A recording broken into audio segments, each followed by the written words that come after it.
निर्गमन अध्याय 27। होम बलि की वेदी। फिर वेदी को बबूल की लकड़ी की 5 हाथ लंबी और 5 हाथ चौड़ी बनवाना।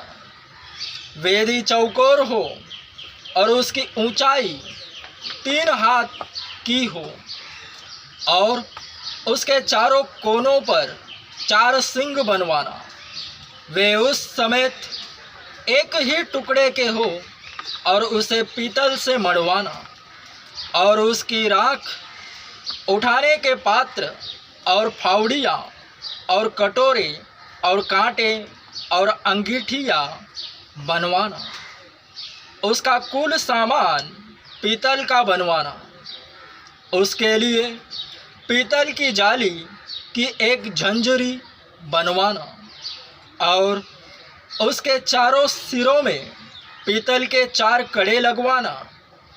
और उस झंझरी को वेदी के चारों ओर की कंगनी के नीचे ऐसे लगवाना कि वह वेदी की ऊंचाई के मध्य तक पहुँचे।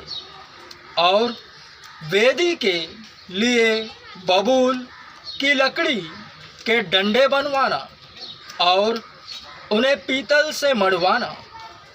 और डंडे कड़ों में डाले जाए कि जब जब वेदी उठाई जाए तब वे उसके दोनों किनारों पर रहे। वेदी को तख्तों से खोखली बनवाना जैसी वह इस पर्वत पर तुझे दिखाई गई है वैसी ही बनाई जाए। निवास स्थान का आंगन। फिर निवास के आंगन को बनवाना।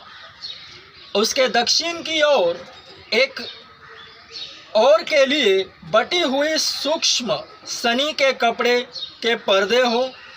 उसकी लंबाई 100 हाथ की हो।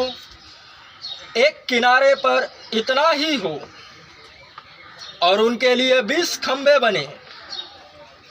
और इनके लिए पीतल की 20 कुर्सियाँ बने और खंभों के कुंडे और उनकी पट्टियाँ चांदी की हो।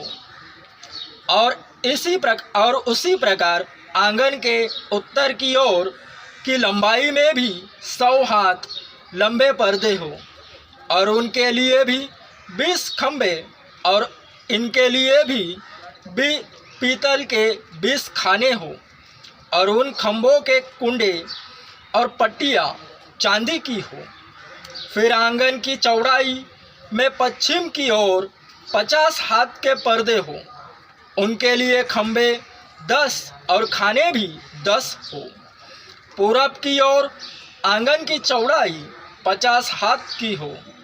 आंगन के द्वार की एक ओर 15 हाथ के पर्दे हो और उनके लिए खंभे 3 और खाने 3 हो। और दूसरी ओर भी 15 हाथ के पर्दे हो। उनके लिए भी खंभे 3 और खाने 3 हो। आंगन के द्वार के लिए एक पर्दा बनवाना जो नीले, बैंगनी और लाल रंग के कपड़े और बटी हुई सूक्ष्म सनी के कपड़े का कामदार बना हुआ 20 हाथ का हो।